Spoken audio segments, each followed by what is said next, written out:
ನಾನು ರೆಸ್ಯೂಮೇ ನೋಡಿಲ್ಲ, candidate select ಆಗಿ ಜಾಯಿನ್ ಕೂಡ ಆಗಿದ್ದಾರೆ. ಹೇಗೆ ಅಂತ ಹೇಳ್ತೀನಿ.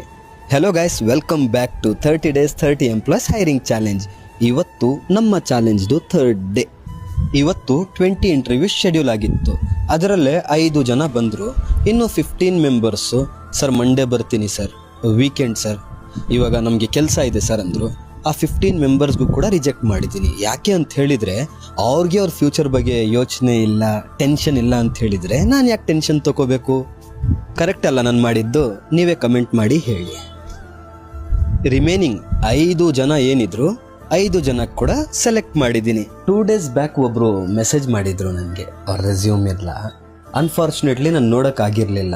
ತುಂಬಾ ಜಾಸ್ತಿ ಮೆಸೇಜಸ್ ಬರ್ತಾ ಇದೆ, ವಾಟ್ಸಪ್ ಆಗಿರ್ಬೋದು, ಇನ್ಸ್ಟಾ ಆಗಿರ್ಬೋದು. ನಿನ್ನೆ ವಿಡಿಯೋಗೆ ಅವ್ರು ಕಮೆಂಟ್ ಮಾಡಿದರು, ಈ ಥರ ನಾನು ಡೀಟೇಲ್ಸ್ ಎಲ್ಲ ಶೇರ್ ಮಾಡಿದ್ದೀನಿ ಅಂತ. ಬೆಳಗ್ಗೆ ನೋಡಿಕೊಂಡು ಇಮಿಡಿಯೇಟಾಗಿ ಅವ್ರು ಕಾಲ್ ಮಾಡಿದ ತಕ್ಷಣ ಖುಷಿ ಆಯಿತು. He is like well experience in real estate, ಒಳ್ಳೆ ನಾಲೆಜ್ ಇದೆ. He is a very nice person, good person. ಅವ್ರು ಇಮಿಡಿಯೇಟಾಗಿ ಆಫೀಸ್ ಬಂದರು, ಕೂತ್ಕೊಂಡು ಮಾತಾಡಿದ ಮೇಲೆ ಗೊತ್ತಾಯಿತು he is like well capable person ಅಂತ. ಸೊ ಅವ್ರಿಗೆ ನಾನು ಆ್ಯಸ್ ಎ ಮ್ಯಾನೇಜರ್ ಸೆಲೆಕ್ಟ್ ಮಾಡಿದ್ದೀನಿ. ಅವರು ಥರ್ಸ್ಡೇಯಿಂದ ಜಾಯ್ನ್ ಆಗ್ತಾರಂತೆ. So best wishes for him and welcome to our team.